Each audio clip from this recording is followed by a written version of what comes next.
Good evening, everybody. This is Group 7, and we have decided to change up things a bit. Our reflection is going to be in the form of a in-group discussion. We're going to talk about our highs and our lows. So to begin, we're going to introduce ourselves. I am Darrelly Williams. We have... Hi, I'm Nadia Pear. Hi, I'm Kishel Beckles. Hi, I'm Jenna David. All right, and we are the members of Group 7. Now, we would have all had different experiences throughout the course, and the fate had it that we all met together, and we form a bond, a really nice bond during this period in time, yeah? So we'll start off with you, Nadia. Nadia, tell of your experience during the course, what you would have learned, what you're leaving the course with, and that kind of thing.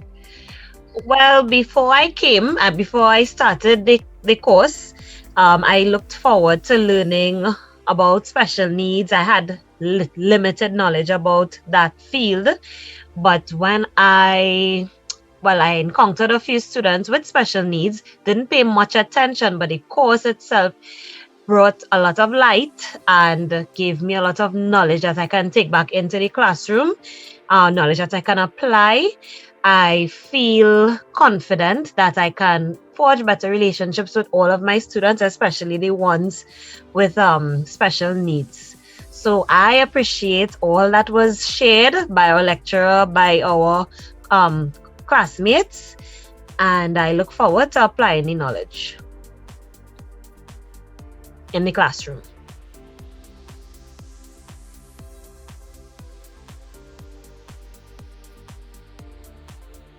Awesome. Kishel, how you felt, Gil? How was this? So I would say that I had previous knowledge of the needs and exceptionality classes, since I have done it already in the University of Trinidad and Tobago.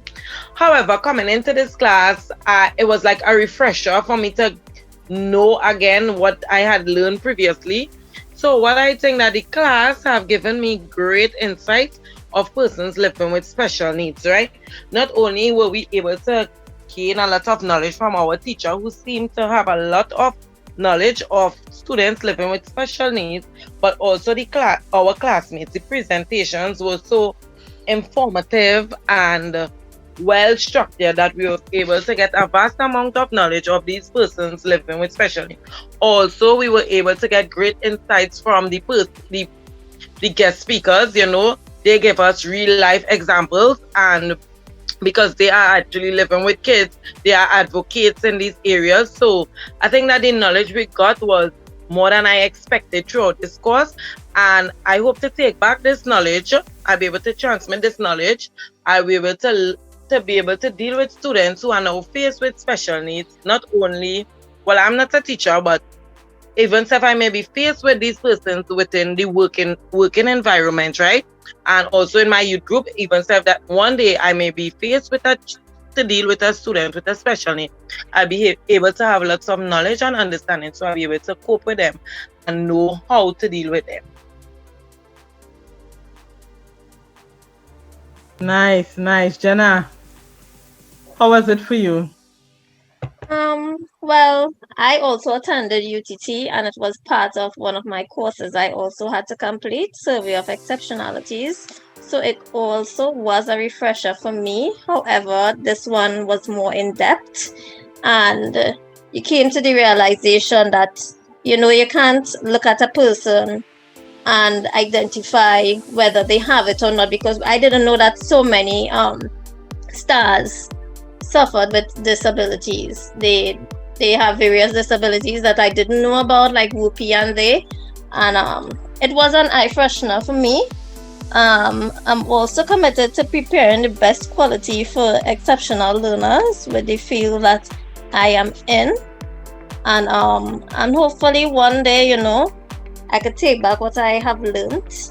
I did actually teach in a school for about a week with special needs students, and it was very different to a regular class setting. But those children seem to be a lot more loving, and attentive.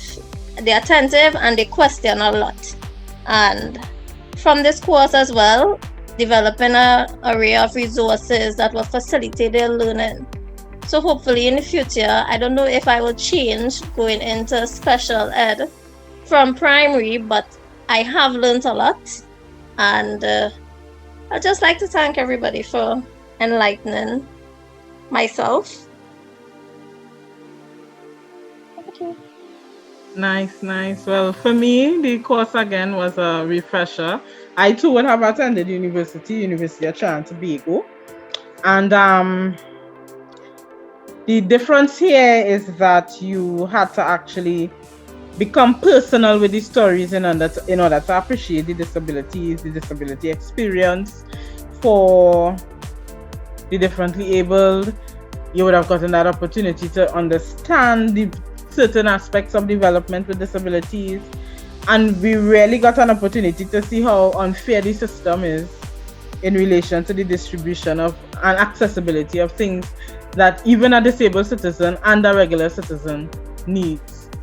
On the point of the group, it was a honest pleasure working with this group. This group dynamic was really, really nice. We had the opportunity to blend with each other, laugh, keep each other's spirits up. When we feel a little pressured, still laugh, carry on and so on, right? One of the things you all don't know, I have a lisp, I have a speech impairment, so I'm sharing it now. But over the years, I would have worked on it, and the work on it would have started with my primary school teacher, Miss Dolly. Love that lady. I couldn't pronounce R's properly and S's. You'll find an over-enunciation of my S's. But I try to mask it at times to make sure that people could understand what I'm saying.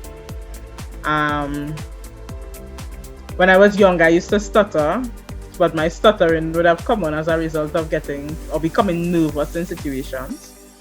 So I've since grown out of that, so to speak. And the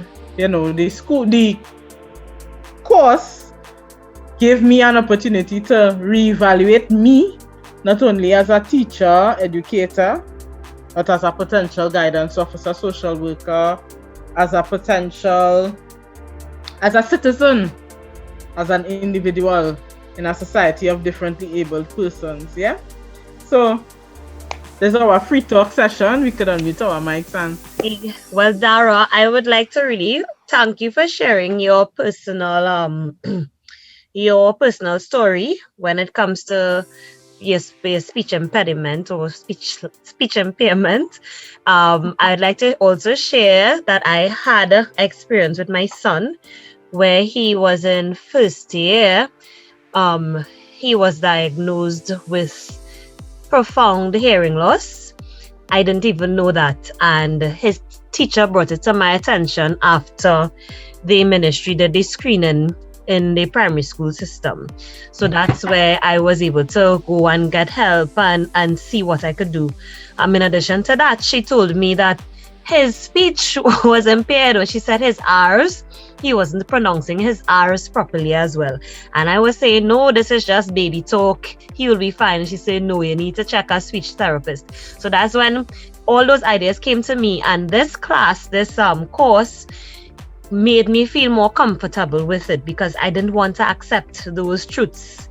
And it made me so comfortable now that and to know that there are so many services out there that can help. It gave me the impetus now to start seeking the assistance now to help him with his speech impediment.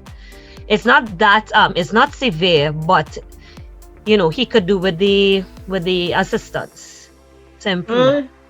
Don't worry yourself. When the time comes, if he needs counseling or whatever, the support services are there. I would personally organize if I have to. Just reach out. It's not a problem. I'd appreciate it. Dara, no real people. Yeah. Okay.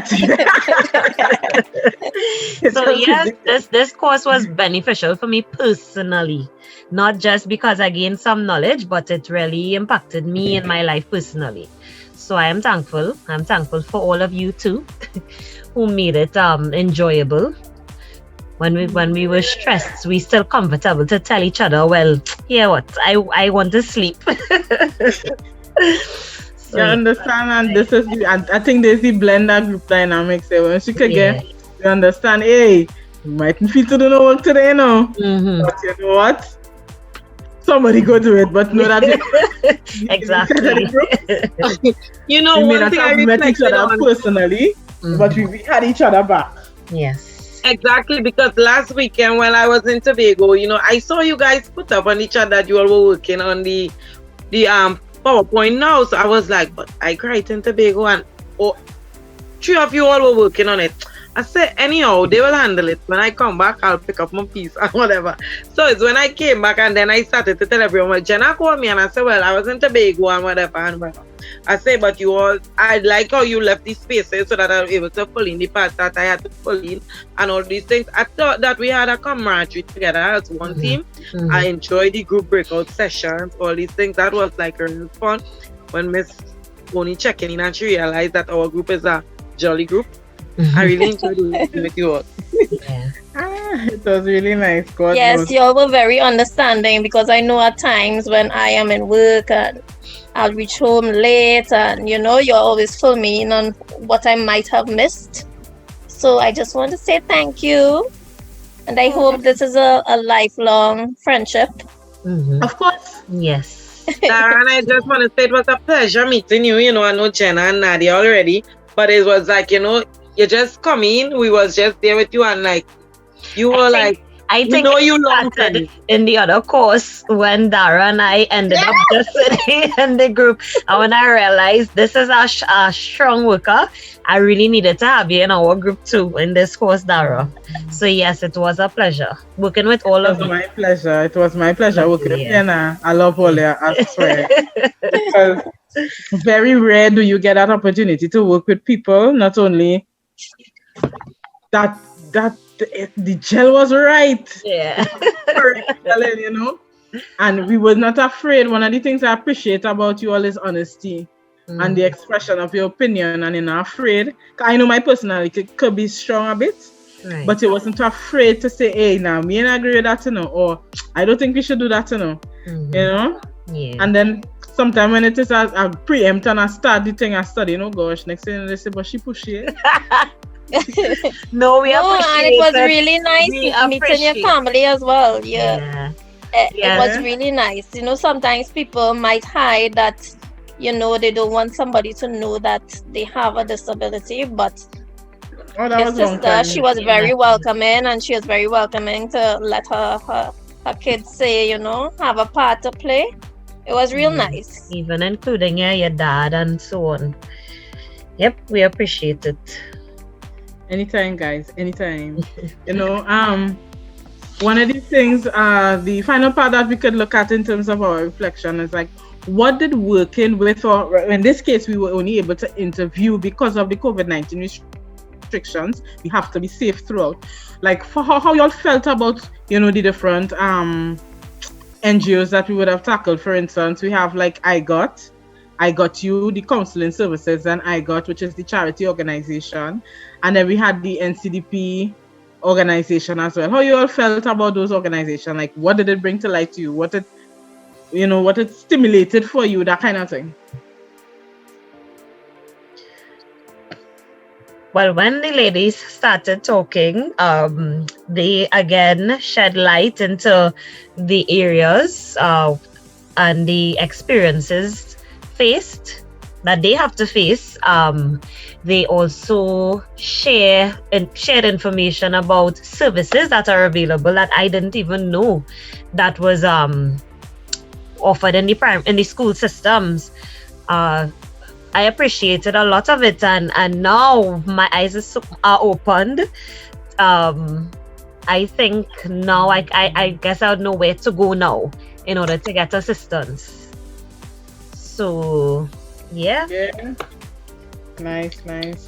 I appreciated that the different persons that spoke, none of them actually spoke of the same thing that the other person would have spoken about. You know, they presented different viewpoints and approaches to how they go about dealing with persons with disabilities, and I find that was nice to me, because more or less everybody who comes in, you might think, well, that person said that already, you know, and we did this at all different times, and everybody didn't have the same focus to say. Everybody had experiences that they would have spoken about, and it was really nice. Yeah, it was indeed a pleasure. I mean, we thought people like, you know, they give up their time, like for instance, the medical doctors, they willingly give up their time to, you know, answer questions, you know, be a part of the whole process. Dr. Headley, and it was like, Dr. Headley, you'll be able to, yeah, no problem, just tell me what you need. And it was really, really nice. Ask Dad, say, Daddy, I have this to do, this for our group, this is your special area, because he's extremely passionate about special education, special needs. And he's especially passionate about it, especially from the point of view of mental health. So, you know, even dealing with the NGOs was a nice thing. Speaking with Mr. Rampol, for instance, he would have given us some light as to, you know, what the National Center for Persons with Disabilities has to offer and the help that they need. And they actually are encouraging persons to volunteer. And I want to commend you all for coming up with the idea of the creation of the proposal to create a proper body up system where we could have different schools perhaps or clubs created to blend in terms of, you know, that once for the month we go and we spend a day with them, the students have a buddy for the day where they could work with them, see how they learn differently, learn about what they use to help them do the normal things that we take for granted. That sensitization and that advocacy, I believe, is important, especially at this age, especially where these children are very, very much so impressionable, in that they would be able to change the language. The language, as Dr. Pickard indicated, once we're able to change the language, we'll be able to understand and appreciate the difference in the abilities and the disability. Yeah? Yes, that language change is so important. Yeah. Couldn't stress that enough. One thing I appreciated from the doctors, them who spoke, they had a lot of knowledge, right? But one thing you could have seen that everyone would have spoken about was the lack of facilities in the country, right? So I think that there's one thing the country needs, or Trinidad and Tobago needs to step up on, or persons need to advocate more for these persons with SLI, so we can help them to even get it in the schools, wherever we may go, just helping each and every student or each and every person one day at a time. Dara, the proposal, so, you know, we will be starting with Marabella South, right? They will be the pilot school with the proposal. So I thought that was very nice when we would have spoken to Mr. Rampol based on their future plans, you know, where we'll be changing the mindset of how we view people with speech and learning impairment. So it was really good. You all know, you all ever had Dr. Skerritt for a lecture? Yeah, Dr. Skerritt teaches Tuesday classes. You know, he has SLI, right? So he goes deaf for part of the year. He and I went to school together, and he would have worked with my mom as well. So for part of the year, he goes deaf. So that's why he signs. Nadia and Janada is the teacher who had us reading the Tuesday. You remember him? Oh, Yeah. all right. Okay. Yeah. I didn't know that. Yeah, that's it. Yes, he was asking us to read everything. Oh, yes. I think he also stated that he's a lecturer at the University of Trinidad and Tobago. Yeah, but Yes. I never came He was across a him. student. He was a student. He and I, we were in teaching college at the same time. We were Okay, in the same year group, and then he went on to the US and did his doctorate and so on. He had started the sign language club. And well, the basics that I knew from Auntie Nicole, because my aunt as well, she's a sign language facilitator, ASL and CSL, that's American Sign Language and Caribbean Sign Language. Right? She's a facilitator for the School of the Deaf in Tobago. She's one of the training and development officers that train the teachers in updated signs and so on. Because there's a new thing coming up now where with sign language, like ebonical sign language, like slang language that they use signing. Yeah, they know that and so on. And she would have engaged with him during that period of time. So, and you probably see her on TV too. She have a nice little short bob. Yeah, when they have the press conferences, she's the one who usually does the sign language there. So, one thing I also learned is that sometimes you see people having problems with their speech, and sometimes children may be laughing, or even us as adults may laugh, right? Because we not knowing the person may be having a speech or a language impairment. So based like when we were doing the characteristics in class, it said that we'll say wabbit for rabbit. Sometimes we laugh at a child saying that. I remember years ago I was coordinating a program, and the little child mispronounced the word. So instead of saying rabbit, she said wabbit. And we started to laugh. That was holidays. I knew I had no other knowledge about it at that point in time. So my friend was laughing, and I didn't really want to laugh, but I laughed when the child gone, and when I reached home I started to laugh. But now when we did this course, and especially speech and language impairments, that specific child came back to me, and I was like, look how we were laughing at that child previously, not knowing this child may have had a speech and language impairment. And when I spoke to the child parents recently, they said that she was diagnosed with that. So the child has that, and we laughed at the situation. So sometimes they may not know. Sometimes we cannot just laugh at any and anybody. So I think that going through this process, it showed me that we need to, appreciate everybody for who they are. We can help them. Yeah. So I really learned from that. Well, any final thoughts, guys? Well, I also want to share that I had a child with a learning disability in my class. She came from preschool. The school took in from preschool, first year, second year. So she started from preschool. She went through first year, second year. But when she reached the standard one, I realized that she had a learning disability.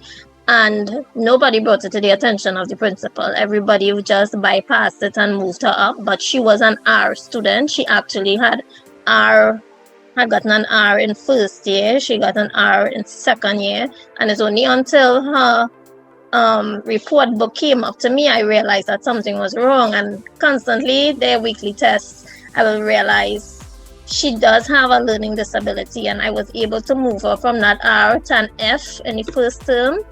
And which was a jump for her, because from getting nothing to, because her marks was like 1 out of 50 and thing when she was getting the R's. She moved to an F, and eventually she moved to a D and then to a C. So I have to say, but it took a lot. I would sit with her individually when I gave others work. I had to work with her on her own. There wasn't any aid or anybody there to assist her. I did it on my own, because even bringing it to the attention of the principal, she did not foresee it. She just said, well, that was not brought to my attention before, so I think that she just thought that the child was lazy, because none of the teachers ever brought it to her attention that the child was an R student. But when I showed her the work, and I will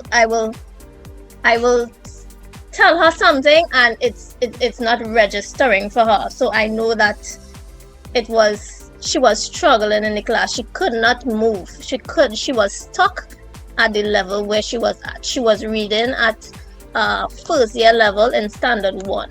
It was difficult, but I was happy that I moved on, although the principal did not give that attention to the matter. I was glad that I was able to help her, but she needed that individual attention. So eventually we had to get her. Well, we spoke to the mother. The mother was in disbelief as well, of course, because no teacher ever told her anything was wrong with her child. She wanted to know where I come from, for me to say that's something wrong. The child is just go to bed late. She was under the impression too that nothing is wrong with the child. The child is just go to bed late, so she doesn't focus for tests. But it's not that. She actually had a learning disability. And eventually she was moved into a special school, and she is getting the individual attention she needs. So I'm glad that I was able to help identify what was wrong, and she's doing better. I hope to meet her back one day. Good man, so you know. But I know if she had stayed in that setting, I don't feel like she would have been able to perform at her full potential. And her greatest subject, her best performance is mathematics. She's excellent in maths. It was just a matter of helping her. Imagine with the facilities, imagine with the facilities and the training, and probably even if you could have afforded it, right? That assessment revealed that this child is a gifted or talented student. Yeah. Wow. I know what it is like having an impairment and being laughed at or mocked. So like, for instance, I couldn't say how you always say carrot, C-A-R-R-O-T, carrot. That's how I say carrot, right? And I always laugh, or if I try to say sausage, people laugh at me, you know. So I know how it was growing up with that, and people making fun of you and joking off on you and so on. Now, my niece and my nephew, they all have lisps, these speech impairments. And he, like for instance, Alex, which you all would have met, Alex can't say shrimp. Alex will say chimp, you know, and he used to be mocked at in school. So he had two things on his battling with. He's autistic, and in addition for being autistic, but he's high functioning. So unless you really interact with him, you would never know that he's actually autistic. And even in interacting with him, you wouldn't pick it up. But he autistic with a speech impairment. Wow. Whilst yes, most children have language speech impairment at autism who are autistic, right? His speech impairment comes when he tries to express himself, especially his lisp is very dominant.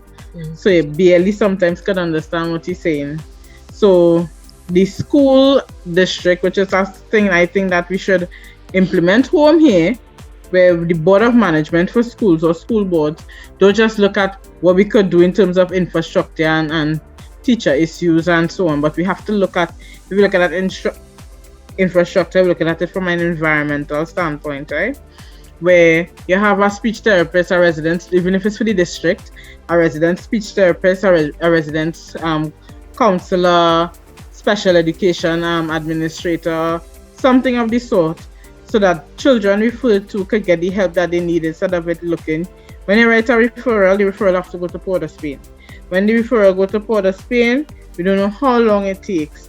I know for a fact that, for instance, like in Tobago, when I was in a school in Tobago last year, I did a referral for a child in Form 1. The response for that referral came when the child finished Form 5.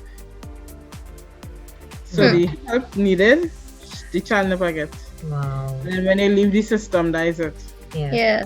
And then that's too late. And that will deter you from looking to seek the help if you had to wait so long. There was a speech and language place in San Fernando right here, and a session is $10,000 for 3 sessions. Wow. Wow. And then in the public system, again, the lines. You gotta wait. I from working as well in pediatrics, even in child development, a referral, you come in same day, any Tuesday as a walk-in clinic. You come in on the Tuesday with the letter, right? And then you would be seen, but the breaks in between in the assessment is real far, and in between we don't have a resident speech pathologist or language. We don't have occupational therapist residents, so it's who's willing to volunteer their time too. Sometimes will come in because the authority doesn't really have any of those persons in their hire. And if you're sent privately, let's say like they go to National Family Services, they would of course send it to a registered person, and then that is a cost by itself. Imagine you get that, and they still have to get assisted devices, and these things just cost all kind of $4,000-$5,000. Yeah, plenty money. So it's a lot of money. There probably are systems, mediated systems in place, but the problem is the costing. I think parents need to enlighten themselves Yeah, some but more where this is concerned. Because denial I is a mean, it's heavy difficult for term. parents to, yeah, it's difficult to tell a parent it, but for me, if my child was having grades like that, I would have investigated, you know, or go to the end to find help or to try to understand what is happening. But I guess, if the teachers didn't tell the parents anything, they it wouldn't be anything Sometimes to them. but Jana, sometimes even when you tell the parents just get in defense mode. I would have had that personal experience this term here, where I Mm-hmm. would have spoken to this parent over a year ago. I would have made arrangements for this child to get assessment, which would have bypassed a lot of persons in line. Right. Might sound bad, but it is what it is. That's one of my Mm-hmm. students, and I believe as an educator, I need to go above and beyond the call of duty to get things done for my children, Yeah. right? And I would have made the arrangements for her to get the assessment for him. She talked to a friend, and the friend said nothing wrong with him. He just lazy, but he has dysmorphic features, which sometimes are a signal for could be learning disability. He also has a speech impairment. His speech impairment is articulation and fluency issues, Mm-hmm. right? And I would have tell her, he can't really read beyond 3-letter sight words, and it has to be familiar words. And the two words that he's strongly familiar with is th, the, and a and the and. Anything outside of that is problems. His phonemic awareness is, that is where language is concerned, it's really, really, really poor. And I tell her, I say, Mommy, not all children bloom right away, and not all children can handle academics. So she say, well, no, nothing wrong with him living there. Now he have problems. He don't come to class online because he can't focus. He can't read. So, and then there's nobody at home to help him. The reading issues as well exist with the parents. Now she wants to take up the offer. I had gotten him in MIC so that it would have eliminated him having to write the examinations and so on. That was before he turned 18. Now he can't get in because he passed the age. I mean, if he has to come in at 18, he has to write an exam. He not gonna pass the exam because he can't read. So it's a big. I think the mindset of parents need to change to stop seeing the children. Her issue was that if we go trade school, people will laugh at you in the village. So she was happier with him being in school failing than to go to trade school. And the child is marvelous. He built me a pastel press last year, and he's a marvelous handy child. And if you put him in the garden, excellent plant agriculturalist.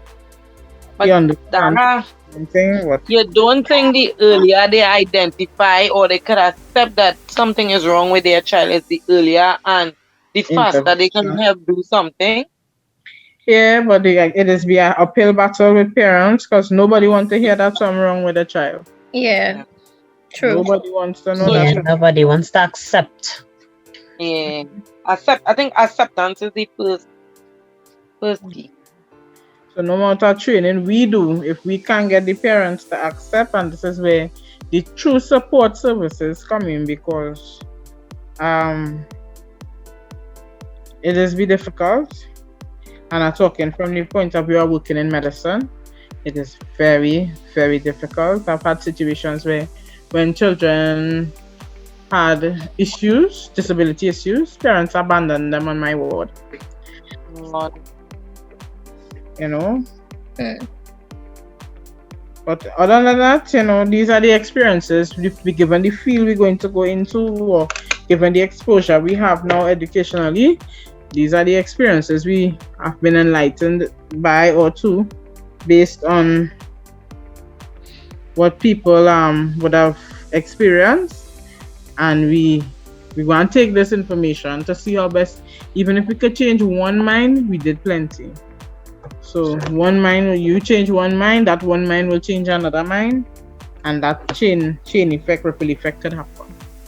So, as in summation of our reflection, Generally, I felt positive about the course. There were some times when I find, oh my God, we're going a bit too long, but I felt generally positive about the course. The course was a refreshing view. I was really, really pleased to meet all of you, even though we meet them virtually. Kishel, Ducky's life, yes? Yes. So, any final words before we conclude? Yeah. Yeah. So, My closing point is that we must not let a person's disability keep us from focusing on their abilities, because many people with disabilities have abilities that are overlooked because of their disabilities. I mean, the disabilities become the main focus or concern for teachers, and in order to help them achieve their maximum potential, we have to have a clear understanding and background knowledge of the disability itself. And I mean, we can't bypass that the most important characteristic of exceptional learners is their abilities and not the disability. That's it for me.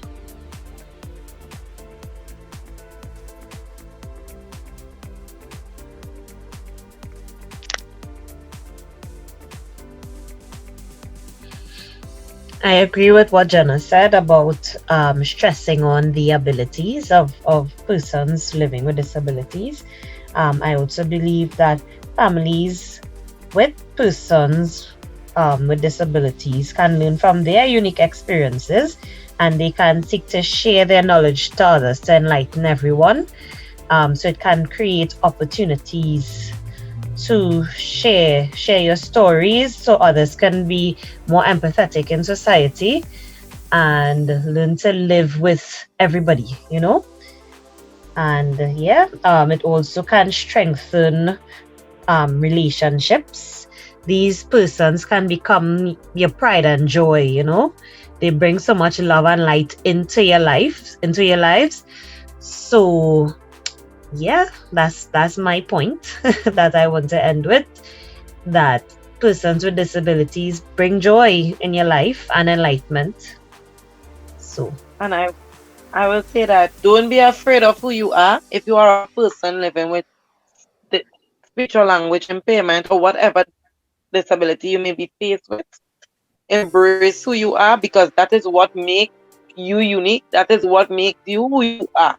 You understand? So just embrace who you are, and according to Jenna, don't look at their disability, look at their ability. For example, on the good doctor, while they were looking at his disability, only one person was seeing his ability. But in the end, he was a very intelligent person. Dr. Sean is a very intelligent person. So persons with disabilities, yes, we may say the people may discourage them and bring them up, but sometimes they are well knowledgeable. They have a lot of knowledge. And say what? Just focus on who you are and live life, enjoy life. And they are also seen as normal persons. They do not want us to feel sorry for them, nor their disability.